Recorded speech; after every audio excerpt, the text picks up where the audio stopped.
Hola, ¿cómo están? A continuación les traigo el siguiente documento que habla de los ambientes de aprendizaje, la enseñanza y el aprendizaje como centro de la actividad escolar, las expectativas elevadas y derechos y responsabilidades de los alumnos en características claves de las escuelas efectivas. El etos de una escuela está determinado en parte por la visión de los valores, los objetivos de los maestros, las formas en las que trabajan juntos y por el clima que se desempeña en los alumnos.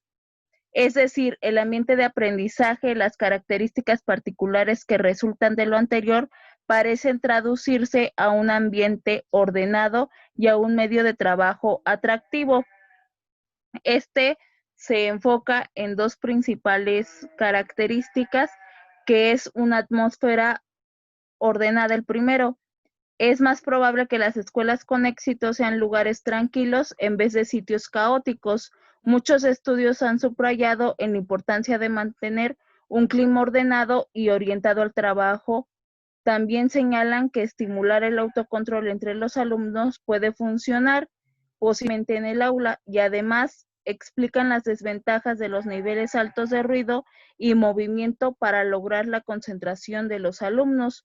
Lo que se pretende mostrar no es que las escuelas se vuelvan más efectivas al volverse más ordenadas, sino que un medio ordenado es requisito previo para que ocurra un aprendizaje efectivo, lo que concluye que un ambiente ordenado dirigido a una estimulación de aprendizaje está relacionado con los logros académicos del alumno. En segundo lugar está el ambiente de trabajo atractivo. Las investigaciones sobre la efectividad escolar sugieren que el medio físico de una escuela también puede afectar tanto en las actitudes como en el rendimiento del alumno. Aquí se encuentra que mantener una escuela en buen estado producía normas más altas de desempeño académico y comportamiento. Aquí Ruther sugiere dos explicaciones para esto. La primera son las condiciones de trabajo atractivas y estimulantes que tienden a mejorar el ánimo del estudiante. Y el segundo son los edificios abandonados tienden a estimular el vandalismo en cualquier sitio. A nivel primaria, Mortimore también señala la importancia de crear un ambiente físico placentero que incluye la exhibición de trabajo de los niños. En segundo lugar tenemos la enseñanza y el aprendizaje como centro de la actividad escolar. Los propósitos básicos de la escuela son la enseñanza y el aprendizaje. Estas parecieran ser actividades sabias en una escuela efectiva, pero la investigación sugiere que la escuela difiere enormemente en el grado que se concentran sus propósitos primarios. Diversos estudios han demostrado correlaciones entre el enfoque de la enseñanza y el aprendizaje y la efectividad del maestro y la escuela en algunos casos. En este enfoque se ha definido, cuantificado el uso que hace de su tiempo maestros y alumnos. En otros se han definido con base de los métodos de medición de atención que presenta la escuela al proceso específico del aprendizaje o con base en la escuela al rendimiento escolar, fundamental para cada escuela, y los maestros centran la atención tanto en la calidad como en la cantidad de la enseñanza y en el aprendizaje que se lleva a cabo.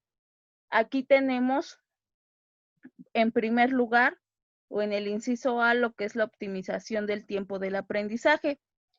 Algunos estudios han examinado el uso del tiempo de las escuelas, que se ha demostrado una correlación positiva entre el uso eficiente de medidas de tiempo de aprendizaje y los resultados y el comportamiento de los alumnos. Las medidas de estos lapsos incluyen la proporción del día que se dedica a materias académicas o a materias académicas específicas, la proporción del tiempo dedicado a las lecciones dedicadas al aprendizaje o a la interacción con los alumnos, la proporción del tiempo que el maestro pasa discutiendo con los alumnos el contenido del tema a trabajar, en contraste con asuntos rutinarios, y el mantenimiento de la actividad del trabajo.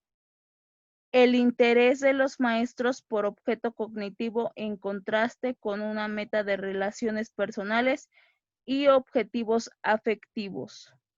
La puntualidad en la clase y la ausencia de las interrupciones provenientes del exterior del aula. En conjunto, todas las medidas apuntan a una necesidad de que los maestros mantengan la transición de actividades activas y eficientemente. Se ha visto que cada uno de estos factores tienen una relación positiva sobre la efectividad escolar.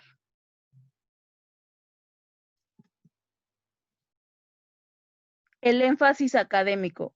Una serie de estudios han demostrado que las escuelas efectivas se caracterizan por diversos aspectos de énfasis académico, por la opinión de los maestros y los alumnos, por los altos niveles de trabajo de los alumnos en el aula, por la asignación regular y calificación de tareas para la casa y por la verificación por parte del personal de mayor rango. Para esto se han llevado a cabo numerosos estudios sobre las escuelas primarias. Han encontrado también que las escuelas excepcionalmente afectivas tienden a enfatizar el dominio del contenido académico como un aspecto importante del programa de enseñanza. Posteriormente está el enfoque de aprovechamiento. Este enfoque influye positivamente sobre la efectividad escolar. El problema de resaltar este tipo de factor es que las medidas de los resultados tienden a estar al menos en parte basadas en pruebas sobre las habilidades para las escuelas primarias o en los resultados de exámenes de aprovechamiento en el caso de escuelas secundarias, convirtiendo a los factores asociados con este enfoque en preferencias autocumplidas. Esto es particularmente cierto al examinar los resultados relacionados con el nivel de clase, pero es menos problemático cuando se analiza el efecto de un compromiso compartido por toda la escuela con el tipo de enfoque. El tiempo de aprendizaje efectivo es uno de los 3 factores únicos por los cuales existen confirmación para la multiplicación empírica. Considero 4 aspectos relevantes en este tiempo institucional dedicado al aprendizaje, que está basado en la duración del día, la semana y el año escolar. El otro es la cantidad de tarea. El tercero es el tiempo efectivo en el aprendizaje bajo supervisión institucional, y el cuarto es el tiempo del aprendizaje para las diferentes materias. Posteriormente está la enseñanza con propósito. Mientras que el aprendizaje aquí es un proceso interno y no sujeto a la observación directa, la enseñanza es una actividad pública importante. Es más fácil de describir y evaluar. Según los hallazgos de la investigación sobre la práctica de la enseñanza en la escuela efectiva, el factor sobresaliente que surge es lo que llamamos enseñanza con propósito. Esto tiene una serie de elementos, entre los que destacan en el inciso A es la organización eficiente. Diversos estudios han demostrado la importancia de que los maestros sean organizados y que tengan sus objetivos absolutamente claros. Por ejemplo, Everison en 1980 encontró efectos positivos sobre el aprovechamiento cuando los maestros consideran de eficacia y un espacio interno de control, y cuando organizan sus aulas y se involucran activamente en la planeación cotidiana. Otro autor, que es Rutter, en 1979, hace notar los efectos de beneficios para preparar la clase con anticipación, y posteriormente señaló que cuanto mayor sea el tiempo que un maestro emplea en organizar una lección después de que ésta ha empezado, hay más probabilidades de que se pierda la atención de los alumnos, con el doble de riesgo inherente de la pérdida de oportunidad de aprendizaje y del mal comportamiento del grupo. En el inciso B tenemos la claridad de propósitos. Aquí la investigación muestra que el aprendizaje efectivo ocurre cuando los maestros explican claramente los objetivos de la lección desde su inicio y se refieren a ello durante esta etapa para mantener el enfoque. Estos objetivos deben de ser relacionados con estudios previos y elementos relevantes al nivel personal para cada uno de los alumnos. En el inciso C tenemos lecciones estructuradas. La reseña del NREL, de 1990 hizo hincapié en las técnicas efectivas del cuestionamiento, donde las preguntas se estructuran con el fin de llamar la atención de los alumnos con elementos claves de la lección. Posteriormente, Stallings, en 1975, comentó la mejoría de resultados a través de métodos sistemáticos de enseñanza, con preguntas abiertas y respuestas de los alumnos, seguidas de retroalimentación del maestro. En un resumen de la investigación sobre los maestros efectivos de Jocks y Schowen, concluyen algunas situaciones de los maestros efectivos que les voy a comentar en un momento. En el inciso D tenemos lo que es la práctica adaptable.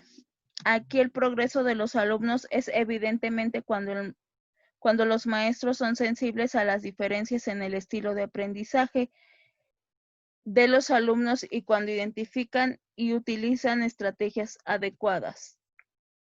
Bien, les voy a presentar lo que ya les comentaba, que es el resumen de la investigación sobre los maestros efectivos de Hoyce y Showers en 1988, y concluyen que los maestros más efectivos son aquellos que enseñan al grupo como un todo, aquellos también que presentan información o habilidades claramente y animadamente. También un maestro efectivo es aquel que mantiene la sesión de enseñanza orientada a la actividad, no mantiene una actitud de evaluación constante, tiene altas expectativas para el aprovechamiento, asigna más tareas, da un ritmo más rápido en la lección y propicia que el alumno esté alerta. Se relaciona relajadamente con los estudiantes y en consecuencia tiene menos problemas de mal comportamiento por parte de los alumnos. Su práctica es adaptable. Aquí el progreso de los alumnos es evidentemente cuando los maestros son sensibles a las diferencias en el estilo de aprendizaje de los alumnos y cuando identifican y utilizan estrategias adecuadas. Posteriormente tenemos las expectativas elevadas. Los maestros aquí establecen altos estándares para los alumnos, les hacen saber lo que esperan de ellos para alcanzar dichos niveles y les proporcionan lecciones con un desafío intelectual que corresponde a estas expectativas. En el inciso A tenemos las expectativas globales elevadas. En lo que se refiere a los maestros, es que las bajas expectativas van de la mano con una sensación de falta de control sobre la dificultad de los alumnos y una actitud pasiva a la enseñanza. Las altas expectativas corresponden a un papel más activo por parte de los maestros al ayudar a los alumnos a aprender, así como a un fuerte sentido de eficacia.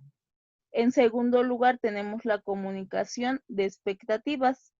Aquí las expectativas no actúan directamente en el desempeño de los estudiantes, sino a través de la actitud del maestro hacia los alumnos, con el consiguiente efecto en el autoestima. Estas expectativas pueden ser incluidas por factores ajenos a la habilidad observada o a los logros reales de los menores. También debe destacarse que elevar las expectativas es un proceso que debe de incrementarse y que el éxito demostrado juega un papel crítico. Reforzar con éxito por medio del reconocimiento es una oportunidad clave para comunicar altas expectativas. Finalmente tenemos en estas expectativas elevadas lo que es el desafío intelectual. Una causa común del bajo aprovechamiento de los alumnos es la incapacidad de estimularlos. Por otro lado, cuando las escuelas ponen altas expectativas en sus alumnos, procuran proporcionarles a todos ellos, siempre que sea posible, lecciones que desafíen intelectualmente a todas sus clases. Seguimos con lo que es el reforzamiento positivo. El reforzamiento, ya sea en términos de patrones de disciplina o de retroalimentación, en los alumnos es un elemento importante dentro de una escolaridad efectiva, y en él existen dos aspectos. El primero de ellos es una disciplina clara y justa. La disciplina es una condición importante para el clima de orden, pero esta se obtiene con mejores resultados a partir de la pertenencia y participación a través de reglas y el control externo. Un ejemplo es el uso demasiado frecuente del castigo. Este puede crear una atmósfera tensa dentro del aula y negativa, con efectos contraproducentes en la asistencia y el comportamiento. El otro factor es la retroalimentación. La retroalimentación hacia los alumnos puede ser inmediata o pospuesta hasta cierto punto. Amplias revisiones de investigación sobre la escuela efectiva mostraron que el conocimiento público a nivel de toda la escuela del éxito académico y otros aspectos del comportamiento positivo contribuyen a la efectividad. Continuamos con el seguimiento de los avances. Estos mecanismos bien establecidos para evaluar el funcionamiento y adelanto de los alumnos en los grupos y de la escuela en general, así como los programas de mejoramiento. Estos procedimientos pueden ser formales o informales, pero de cualquier manera contribuyen a centrar la atención en la enseñanza y el aprendizaje. El primero de ellos es el seguimiento del desempeño del alumno. Un seguimiento frecuente y sistemático de los avances de los alumnos y los grupos en sí mismo tiene poco efecto en el rendimiento, pero se ha demostrado que es un ingrediente importante en el trabajo de una escuela efectiva. En segundo lugar está la evaluación del funcionamiento de la escuela. La investigación también demuestra que dar seguimiento al adelanto de los alumnos a nivel de toda la escuela es un factor importante. Al hablar de liderazgo se menciona la importancia de que el director se pueda involucrar activamente y conozca muy bien el funcionamiento de su escuela.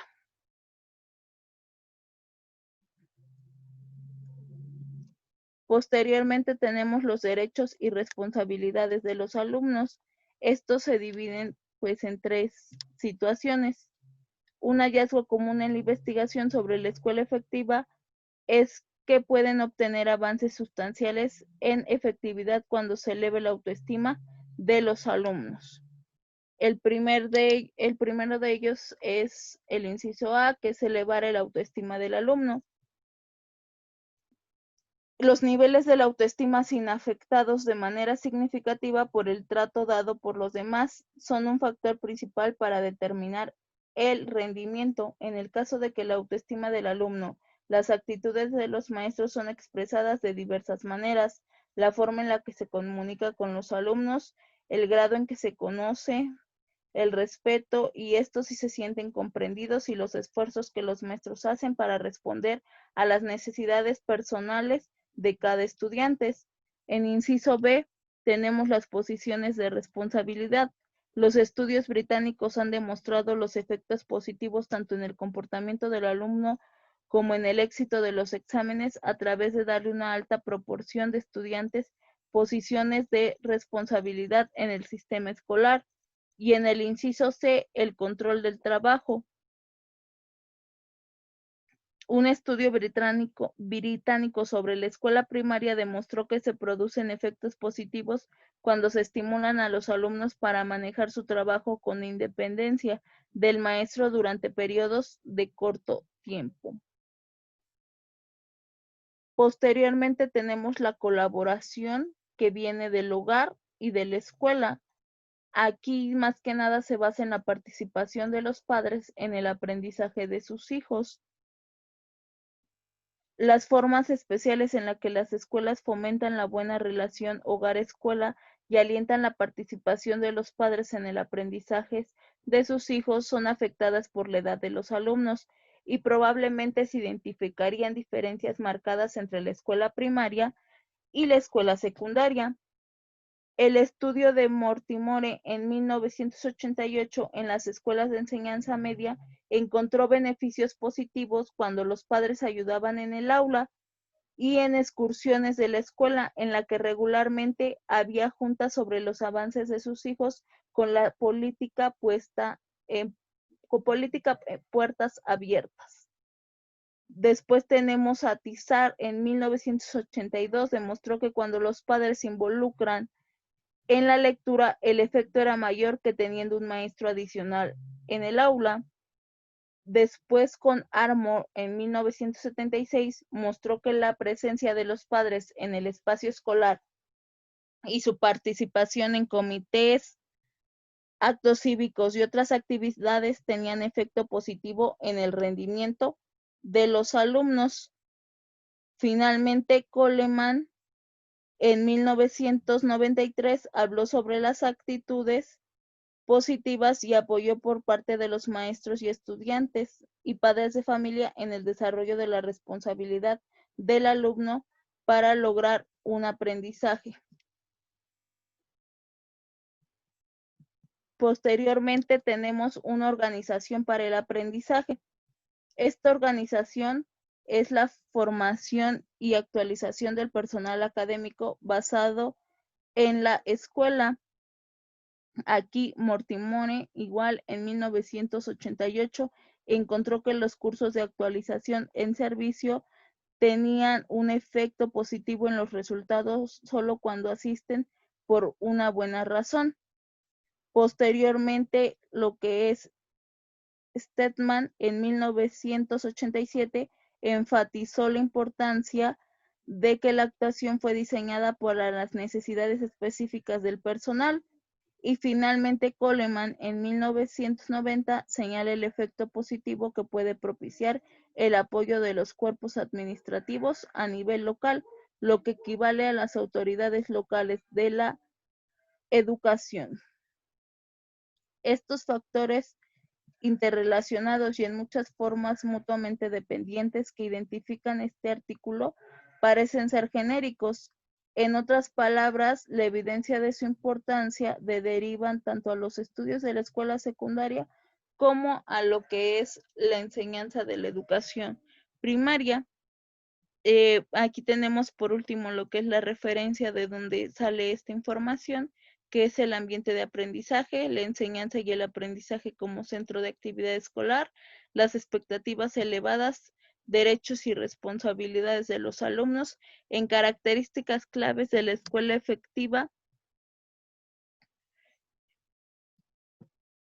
México de la SEP, en las páginas en las que nos basamos, son los cuadernillos de la biblioteca para la actualización del docente.